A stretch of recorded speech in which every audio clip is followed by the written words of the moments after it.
Hello, അസ്സാം വലൈക്കും. എന്തൊക്കെയാണ് വിശേഷം? എല്ലാവർക്കും സുഖല്ലേ? പിന്നെ കഴിക്കാൻ നല്ലൊരു അടിപൊളി രാവിലെ അല്ലെങ്കിൽ രാത്രിയൊക്കെ ഉണ്ടാക്കാൻ പറ്റുന്ന നല്ലൊരു കോംബോ റെസിപ്പി ആയിട്ടാണ് വന്നത് കേട്ടോ. മുട്ട സുർക്കാണ് ഇത്. വടകര സ്പെഷ്യൽ മുട്ട സുർക്ക.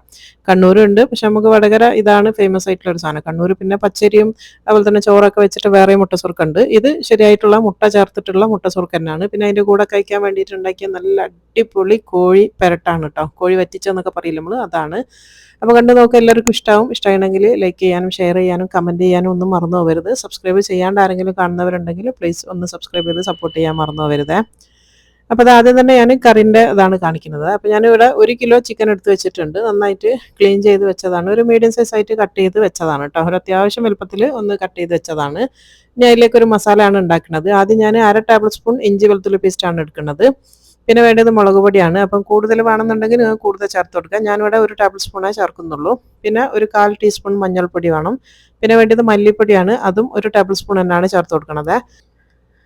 പിന്നെ വേണ്ടത് ഗരം മസാലേൻ്റെ പൊടിയാണ്. അതൊരു 1/2 ടീസ്പൂണാണ് ചേർത്ത് കൊടുക്കുന്നത് കേട്ടോ, ഗരം മസാലേൻ്റെ പൊടി. പിന്നെ വേണ്ടത് ചെറിയ ജീരകത്തിൻ്റെ പൊടി വേണം, നല്ല ജീരകം, അതായത് അര ടേബിൾ സ്പൂൺ ചേർത്ത് കൊടുത്തതാണ്. പിന്നെ വലിയ ജീരകം, അതും 1/2 ടേബിൾ സ്പൂൺ തന്നെയാണ് ചേർത്ത് കൊടുത്തത്. പിന്നെ അത് ഒരു 1.5 ടീസ്പൂണോളം ഉപ്പും കൂടെ ചേർത്ത് കൊടുക്കുന്നുണ്ട്. ഇൻഗ്രീഡിയൻസ് ഒക്കെ താഴെ എഴുതി കാണിക്കുന്നുണ്ട്. പിന്നെ വേണ്ടത് ചെറുനാരങ്ങൻ്റെ നീരാണ്. ഒരു 2 ടേബിൾ സ്പൂണോളം ചെറുനാരങ്ങൻ്റെ നീരും കൂടെ ചേർത്തിട്ട് നന്നായിട്ട് ഇതൊന്ന് കുഴച്ച് ഒന്ന് മിക്സ് ആക്കി വെക്കുക കേട്ടോ. വെള്ളമൊന്നും ചേർക്കരുത്. നന്നായിട്ട് ചിക്കനിലൊക്കെ നന്നായിട്ട് പൊതിയുന്ന പാകത്തിൽ ഇതേപോലെ ഒന്ന് പുരട്ടി വെക്കുക. ഇതൊരു മണിക്കൂറെങ്കിലും മിനിമങ്ങളൊന്ന് മാറ്റി വെക്കണം കേട്ടോ. 2-3 മണിക്കൂർ വെച്ചാൽ അത്രയും നല്ലതാണ്. 1 മണിക്കൂർ മിനിമം വേണം. ഇനിയിപ്പോൾ അതാ 1 മണിക്കൂർ വെച്ചതിന് ശേഷം ഞാനത് കറി ഉണ്ടാക്കാൻ വേണ്ടി പോവുകയാണ്. അപ്പോൾ നമ്മൾ ഏത് പാത്രത്തിലാണോ വെക്കണത് അതിലേക്ക് കുറച്ച് എണ്ണ, ഓയിലോ വെളിച്ചെണ്ണ ഏത് വേണമെങ്കിലും ചേർത്ത് കൊടുക്കുക. അപ്പോൾ ഒരു 4-5 ടേബിൾ സ്പൂണോളം ഓയിൽ ചേർത്ത് കൊടുത്തിട്ടുണ്ട്. കുറച്ചധികം വേണം കേട്ടോ. പിന്നെ വേണ്ടി ഒരു 2 മീഡിയം സൈസുള്ള ഉള്ളി നീളത്തിൽ അരിഞ്ഞ് വെച്ചതാണ്, അതും കൂടെ ചേർത്ത് കൊടുക്കുക. ഒരുപാട് ഉള്ളിയൊന്നും ഇതിന് വേണ്ട കേട്ടോ, കുറഞ്ഞത് മതി. എന്നിട്ട് ഇത് നല്ല നമ്മൾ ബിരിയാണിക്കൊക്കെ പൊരിക്കുന്ന പോലെ ഒന്ന് ഫ്രൈ ആക്കി എടുക്കണം. ഒരു നല്ലൊരു ഗോൾഡൻ കളർ ആകണ വരെ ഒന്ന് ഫ്രൈ ആക്കി എടുക്കണം കേട്ടോ. കുറച്ച് സമയം എടുത്തിട്ട് ഇത്രയും എണ്ണയും വേണം കേട്ടോ, എന്നാലാണ് ആ ഒരു മൊരിഞ്ഞൊരു ടേസ്റ്റിലാണ് നമുക്കിത് വരേണ്ടത്. എണ്ണയിലിട്ടിട്ട് നല്ല മൊരിച്ചെടുക്കുന്ന ഒരു കറിയാണ്. അപ്പോൾ അതിലേക്ക് ഇനി അത് ഉള്ളിയൊക്കെ നല്ല ബ്രൗൺ ആയതിൻ്റെ ശേഷം ഒരു 1/2 ടേബിൾ സ്പൂണും കൂടെ ഇഞ്ചി വെളുത്തുള്ളി പേസ്റ്റും കൂടെ ചേർത്തിട്ടുണ്ട്. 1/2 ടേബിൾ സ്പൂൺ നമ്മൾ ചിക്കനിലും ചേർത്ത് കേട്ടോ. അപ്പോൾ മൊത്തത്തിൽ നമുക്ക് 1 ടേബിൾ സ്പൂണാണ് ആവശ്യമുള്ളത്.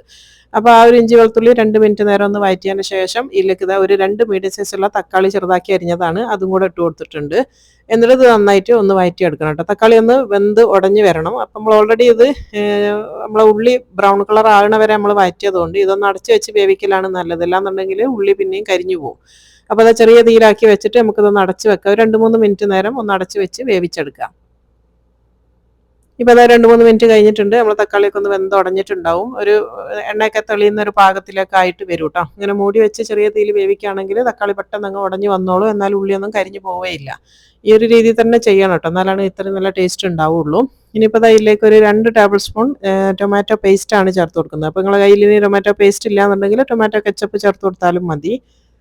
എന്നിട്ട് അതും കൂടെ ചേർത്തിട്ട് നന്നായിട്ട് ഒന്ന് ഇളക്കി മിക്സ് ആക്കി കൊടുക്കുക. അതിൻ്റെ ഒരു പച്ചമുളക് ഒന്ന് മാറാനിട്ട് ഒരു 10 സെക്കൻഡ് അല്ലെങ്കിൽ ഒരു 15 സെക്കൻഡ് നേരമൊക്കെ ഇതൊന്ന് ഇളക്കി മിക്സ് ആക്കി കൊടുക്കുക. ഇനി ഇതിലേക്ക് നമ്മൾ നേരത്തെ മാരിനേറ്റ് ചെയ്ത് വെച്ചിട്ടുള്ള ആ ഒരു ചിക്കൻ ഇല്ലേ, അത് ഇതിലേക്ക് ചേർത്ത് കൊടുക്കുക കേട്ടോ. അതും കൂടെ ചേർത്തിട്ട് നന്നായിട്ട് ഇളക്കി മിക്സ് ആക്കി കൊടുക്കുക. അപ്പോൾ ഈ ഒരു ഇതിൽ നമ്മൾ വേറെ എക്സ്ട്രാ വെള്ളം ഒന്നും ചേർത്ത് കൊടുക്കരുത് കേട്ടോ. ഇങ്ങനെ തന്നെ ചെയ്യാൻ പാടുള്ളൂ. ഇതിൽ എക്സ്ട്രാ വെള്ളം ഒന്നും ചേർക്കരുത്. എന്നിട്ട് നന്നായിട്ട് എല്ലായിടത്തും ഒന്ന് മിക്സ് ആകുന്ന രീതിയിൽ ചിക്കനും ഈ ഒരു മസാലയും കൂടെ ഒന്ന് ഇളക്കി യോജിപ്പിച്ച് കൊടുക്കുക.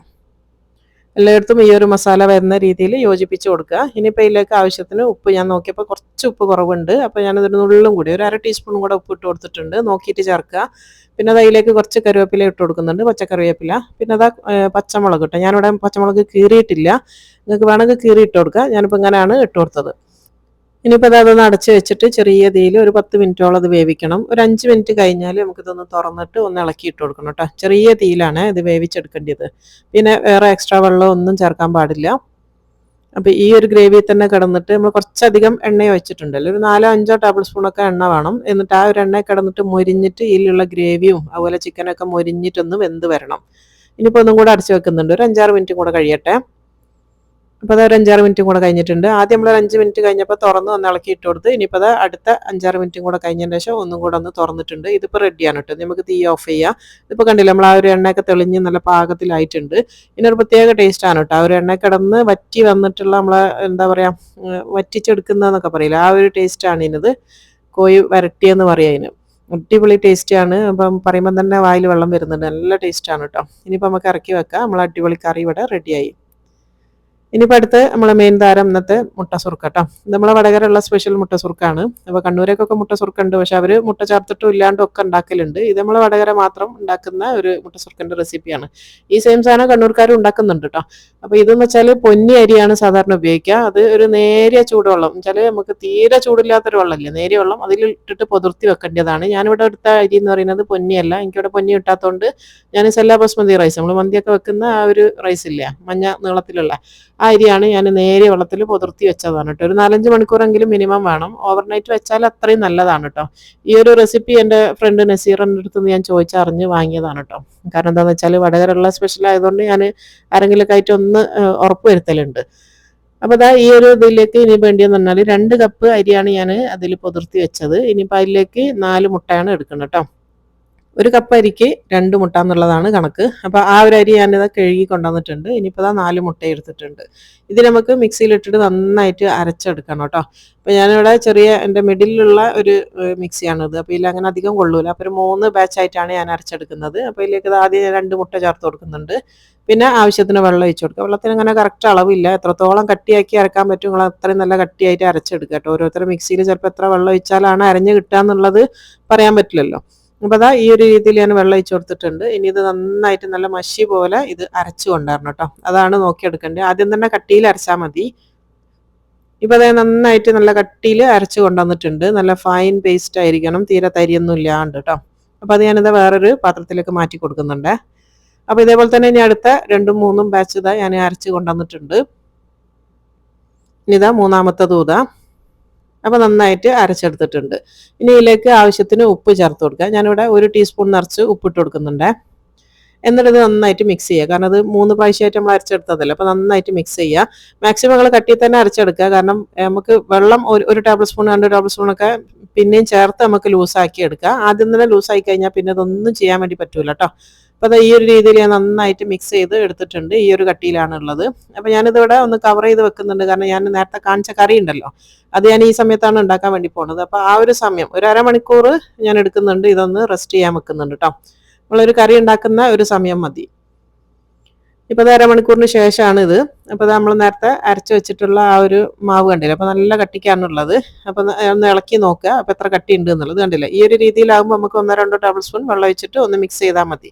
അപ്പോൾ ഞാൻ കുറച്ച് വെള്ളം എടുത്ത് വെച്ചിട്ടുണ്ട്. ഒരു 2-3 ടേബിൾ സ്പൂൺ വെള്ളം ഒഴിച്ച് കൊടുക്കുക. അത് ഒഴിച്ചതിന് ശേഷം അതിൻ്റെ കൂടെ തന്നെ നമുക്ക് കുറച്ച് പച്ചക്കറിയും കൂടെ ഇട്ട് കൊടുക്കുന്നുണ്ട്. ചെറുതായിട്ട് പൊടിയായിട്ട് അരിഞ്ഞ ക്യാരറ്റാണ് ഇട്ടത്. ഒരു അരമുറി ക്യാരറ്റാണ് എടുത്തത്. അതുപോലെ തന്നെ കുറച്ച് മല്ലിച്ചപ്പ് കൊടുത്തിട്ടുണ്ട്. അതും നല്ല പൊടിയായിട്ട് അരിഞ്ഞതാണ്. അപ്പോൾ അതും കൂടെ ഇതിലേക്ക് ഇട്ട് കൊടുക്കുന്നുണ്ട്. എന്നിട്ട് ഇതെല്ലാം കൂടെ നന്നായിട്ട് ഒന്ന് മിക്സ് ചെയ്യുക. എന്നിട്ട് നോക്കുക കേട്ടോ പാകത്തിനല്ലേ എന്നുള്ള ആ ഒരു ലൂസ്. ഞാനിപ്പോൾ ഒരു 3 ടേബിൾ സ്പൂണോളം വെള്ളം കൂടെ ഇതിൽ ഒഴിച്ച് കൊടുത്തിട്ടുണ്ട്. ഇത് കറക്റ്റ് പാകത്തിലായിട്ട് വരും. അപ്പോൾ ആദ്യം തന്നെ കട്ടിക്ക് അരച്ചാൽ മാത്രമാണ് നമുക്ക് ഈ ഒരു രീതിയിൽ നമുക്ക് കിട്ടുള്ളൂ കേട്ടോ. ഇതിപ്പം കറക്റ്റ് പാകമാണ്. ഇതിൻ്റെ ഒരു പാകം എങ്ങനെ പറയാന്ന് വെച്ചാൽ നമ്മൾ നെയ്യപ്പത്തിൻ്റെ ഒക്കെ മാവിൻ്റെ ഒരു കറക്റ്റ് കറക്റ്റ് ഇതാണ് കേട്ടോ. അതുപോലാണ് വേണ്ടിയത്. ഓവർ കട്ടിയായി പോകാനും പാടില്ല, എന്നാൽ തീരെ ലൂസായി പോകാനും പാടില്ല. ഇനിയിപ്പോൾ അതാ ചൂടായ എണ്ണയിലേക്ക് നമ്മൾ ഓരോ കയ്യിൽ മാവ് എടുത്തിട്ട് ഒഴിച്ചു കൊടുക്കുക. എണ്ണ നല്ല ചൂടായിരിക്കും നമ്മൾ ഒഴിക്കുന്ന സമയത്ത്. പിന്നെ നമ്മളൊന്ന് മീഡിയം തീയിലേക്ക് ഇട്ട് കൊടുത്താൽ മതി. എന്നിട്ട് ഇത് നന്നായിട്ട് പൊള്ളി മേലോട്ട് വരും. എന്നിട്ട് അത് വേവുന്ന വരെ കുറച്ച് സമയം ഒന്ന് നിൽക്കുക കേട്ടോ. അടിഭാഗം ഒന്ന് വെന്തോട്ടെ. അതിൻ്റെ ശേഷമാണ് നമ്മളിത് തിരിച്ചിടാൻ പാടുള്ളൂ. ഇനിയിപ്പോൾ ഒരു ഭാഗം ഒന്ന് വന്നിട്ടുണ്ട്. ഇനിയിപ്പോൾ നമ്മൾ മെല്ലെ തിരിച്ചിട്ട് കൊടുക്കാം. തിരിച്ചിട്ട് കൊടുത്തിട്ട് അടിഭാഗം ഒന്ന് നന്നായിട്ട് വെന്ത് കഴിഞ്ഞാൽ നമുക്കിത് എണ്ണയിൽ നിന്ന് കോരി മാറ്റാം. അപ്പോൾ നല്ല ടേസ്റ്റി ആയിട്ടുള്ള ഒരു മുട്ട സുർക്കാണിത്. മുട്ട ചേർത്തിട്ട് തന്നെ ഉള്ള മുട്ട സുർക്കാണ് കേട്ടോ. അപ്പോൾ അതാ എണ്ണയിൽ നിന്ന് നന്നായിട്ട് കോരിയെടുക്കുക. തീരെ എണ്ണയൊന്നും കുടിക്കൂല, എന്നാൽ നല്ല ടേസ്റ്റാണ്. ചൂടോടുകൂടി കഴിക്കാൻ നല്ല ടേസ്റ്റാണ് കേട്ടോ. കട്ടൻ ചായൻ്റെ കൂടെ കറിയൊന്നും ഇല്ലാണ്ട് ഇങ്ങനെ തിന്നാൻ തന്നെ ഭയങ്കര ടേസ്റ്റാണ്. അപ്പോൾ അത് രണ്ടാമത്തെ ഒഴിച്ച് കൊടുക്കുന്നുണ്ട്. ഇതേപോലെ തന്നെ ബാക്കിയുള്ള എല്ലാം ഇതേപോലെ ചുട്ടെടുക്കണം. പിന്നെ ഈ ഒരു മുട്ട സുർക്ക നമ്മൾ മുട്ട ചേർത്തിട്ടുള്ള മുട്ട സുർക്ക ഉണ്ടാക്കുന്ന സമയത്ത് നമ്മൾ ബലൂണ് പോലെ പച്ചരി ചേർത്ത് ഉണ്ടാക്കുന്ന മുട്ട സുർക്ക പോലെയല്ല, മേലെ ഇങ്ങനെ ബലൂണ് പോലെ ഭയങ്കര ഫിനിഷിങ്ങിൽ വരൂല കേട്ടോ. ഇതിൻ്റെ മേൽഭാഗം ഇങ്ങനെയാണ് ഉണ്ടാവുക. ഞാൻ ലാസ്റ്റ് എല്ലാം വെച്ച് കഴിഞ്ഞാൽ പ്ലേറ്റിൽ വെക്കുന്ന സമയത്ത് ഞാൻ കാണിച്ചു തരാം. ഇതിൻ്റെ മേൽഭാഗം ശ്രദ്ധിച്ചാൽ മനസ്സിലാവും. ഇതിപ്പോൾ കണ്ടില്ല, ഈ ഒരു രീതിയിൽ ഒരു മേൽഭാഗം ഭയങ്കരമായിട്ട് ഒരു ഫിനിഷിങ്ങിലല്ല വരിക, എന്നാൽ നന്നായിട്ട് പൊള്ളിയൊക്കെ വരും. എന്നിട്ട് അടിഭാഗമാണ് നല്ല കാണാൻ നല്ല ക്യൂട്ടായിട്ട് വരിക. അതാണ് അത് തിരിച്ചിട്ടിട്ട് എല്ലാവരും ഫോട്ടോ എടുക്കുന്നത് കേട്ടോ. ഇത് കണ്ടില്ല, അടിഭാഗമാണ് ഇങ്ങനെ ഈ ഒരു രീതിയിൽ വരിക. മേൽഭാഗം കുറച്ചൊരു മുട്ടാൻ്റെ ഇതുള്ളത് കൊണ്ട് തന്നെ ഈ ഒരു രീതിയിലാണ് ഉണ്ടാവുക. നല്ല ക്രിസ്പി ആയിരിക്കും പുറം ഭാഗം, അതുപോലെ തന്നെ ഉള്ളു ഭയങ്കര സോഫ്റ്റും ആയിരിക്കും കേട്ടോ. ഇതേപോലെ തന്നെ ബാക്കിയുള്ള എല്ലാം ഞാൻ പൊരിക്കട്ടെ. ഇപ്പോൾ ദാ എല്ലാം പൊരിച്ച് റെഡിയാക്കി വെച്ചിട്ടുണ്ട്. അടിപൊളിയാണ്. തീരെ എണ്ണയൊന്നും കുടിക്കാത്ത നല്ല അടിപൊളി മുട്ട സുർക്കാണ് കേട്ടോ. അപ്പോൾ ഞാൻ പറഞ്ഞല്ലോ ഇതെൻ്റെ ഫ്രണ്ട് മാത്രമല്ല എൻ്റെ കുടുംബം കൂടിയാണ്. എൻ്റെ കസിൻ്റെ വൈഫാണ് നസീറ കേട്ടോ. അവളുടെ അടുത്ത് നിന്ന് ചോദിച്ചറിഞ്ഞ് വാങ്ങിയ ഒരു റെസിപ്പിയാണ്. ഇതെല്ലാവർക്കും അറിയണം തന്നെയായിരിക്കും. പക്ഷേ ഞാൻ ഉണ്ടാക്കുന്ന മുട്ട സുർക്ക എന്ന് പറയുന്നത് നമ്മൾ പച്ചരിയും ചോറും കൂടെ വെച്ചിട്ട് അതാണ് ഞാൻ അധികം ഉണ്ടാക്കൽ. അപ്പോൾ ഇത് ഞാൻ അങ്ങനെ ഉണ്ടാക്കലില്ല. അപ്പോൾ അടിപൊളി ടേസ്റ്റിയാണ്. ചൂടോടുകൂടി കഴിക്കാനും വെറുതെ ചായൻ്റെ കൂടെ കഴിക്കാനും കറി കൂട്ടിയിട്ട് കഴിക്കാനും ഒക്കെ ടേസ്റ്റിയാണ് കേട്ടോ. അടിപൊളിയാണ്. അപ്പോൾ ഞാനിത് മുറിച്ച് കാണിച്ചു തരാം. അപ്പോൾ മുട്ട സുർക്ക നന്നായണോ എന്നറിയാൻ നമ്മളിങ്ങനെ മുറിച്ച് നോക്കിക്കഴിഞ്ഞാൽ ഉൾഭാഗത്ത് ഫുള്ള് ഇങ്ങനെ ആരെടുത്തിട്ടുണ്ടാവണം കേട്ടോ. അത് നമ്മൾ കലത്തപ്പൊക്കെ ചുടുന്ന സമയത്ത് കാണൂല, അത് ഉള്ളിൽ നിറച്ച ആര് അതേപോലെ ആയിണെങ്കിൽ മാത്രമാണ് ഇത് നന്നായി നമുക്ക് പറയാൻ വേണ്ടി പറ്റുള്ളൂ. ഞാൻ കാണിച്ചു തരാം. ഇതിപ്പോൾ കണ്ട അടിഭാഗമൊക്കെ ഫുള്ള് ഇങ്ങനെ ആരെടുത്തിട്ടാണ് ഉണ്ടാവുക. ഈ ഒരു രീതിയിലായാലും മാത്രമാണ് നല്ല ടേസ്റ്റും തീരെ എണ്ണ ഒന്നും കുടിക്കാണ്ട് കിട്ടുക. നമ്മൾ നേരെ ഒരു ചൂടുവെള്ളത്തിൽ പുതിർത്തുന്ന തന്നെ തീരെ എണ്ണ കുടിക്കാണ്ട് കിട്ടാൻ വേണ്ടിയിട്ടാണ് കേട്ടോ. നല്ല ടേസ്റ്റിയാണ്. അപ്പോൾ എല്ലാവരും ട്രൈ ചെയ്ത് നോക്കിക്കോ. ഇനിയിപ്പോൾ അതിൻ്റെ കൂടെ ഞാൻ കഴിക്കാൻ വേണ്ടി ഉണ്ടാക്കിയ ഈ ഒരു ചിക്കൻ പെരട്ടും, ഞാൻ പറഞ്ഞ ചിക്കൻ വറ്റിച്ചതെന്നൊക്കെ പറയാം, ഇത് നല്ല ടേസ്റ്റിയാണ്. ഇത് അടിപൊളിയാണ് കേട്ടോ. അപ്പോൾ ഇതിൽ ഇനിയിപ്പോൾ എണ്ണ കൂടുതലാണെന്നുള്ളതൊക്കെ തോന്നുന്നുണ്ടെങ്കിൽ നിങ്ങൾ ഇനി അത് പറയാൻ നിൽക്കണ്ട. കുറച്ചൊരു എണ്ണ കൂടുതൽ തന്നെയാണ്. ആ ഒരു എണ്ണ കിടന്ന് വറ്റിച്ചെടുക്കുന്ന അതിൻ്റെ ഒരു ടേസ്റ്റാണിത്. നമ്മൾ വല്ലപ്പോഴും ആണ്ടിലൊരിക്കലൊക്കെ നമ്മൾ ഇങ്ങനത്തത് ചെയ്യുള്ളൂ. നമ്മൾ പുറത്ത് പോയിട്ട് നമ്മളറിയാത്ത ഏതൊക്കെയോ പൊരിച്ച ബാക്കി എണ്ണയിലൊക്കെ ഇട്ടിട്ട് ഫ്രൈ ആക്കി തരുന്ന ഭക്ഷണമൊക്കെ നമ്മൾ പുറത്ത് പോയിട്ട് വലിയ പൈസയും കൊടുത്ത് വാങ്ങി തിന്നണേക്കാട്ടിലും എത്രയോ ഭേദമാണ് നമുക്കറിയുന്ന നമ്മൾ എന്താ പറയുക വിശ്വസിച്ച് നമുക്ക് എടുക്കാൻ പറ്റുന്ന നമ്മൾ ഒന്നും പൊരിച്ചതിൻ്റെ ബാക്കിയൊന്നല്ല, നല്ല ഫ്രഷ് ഓയിൽ വെച്ചിട്ട് ഉണ്ടാക്കുന്ന അത് കുറച്ചും കൂടെ ഭേദമാണെന്നാണ് പറഞ്ഞത് കേട്ടോ. അപ്പോൾ ഇൻഷാ അല്ലാഹ് ഇന്നത്തെ വീഡിയോ ഒക്കെ ഇഷ്ടമായിട്ടുണ്ടാവും എന്ന് വിചാരിക്കുന്നു. ഇഷ്ടമാണെങ്കിൽ ലൈക്ക് ചെയ്യാനും ഷെയർ ചെയ്യാനും കമൻറ്റ് ചെയ്യാനും ഒന്നും മറന്നു പോകല്ലേ. അപ്പോൾ ഇൻഷാ അല്ലാഹ് ഇനി അടുത്ത നല്ലൊരു വീഡിയോ ആയിട്ട് വരാം. അസ്സലാമു അലൈക്കും.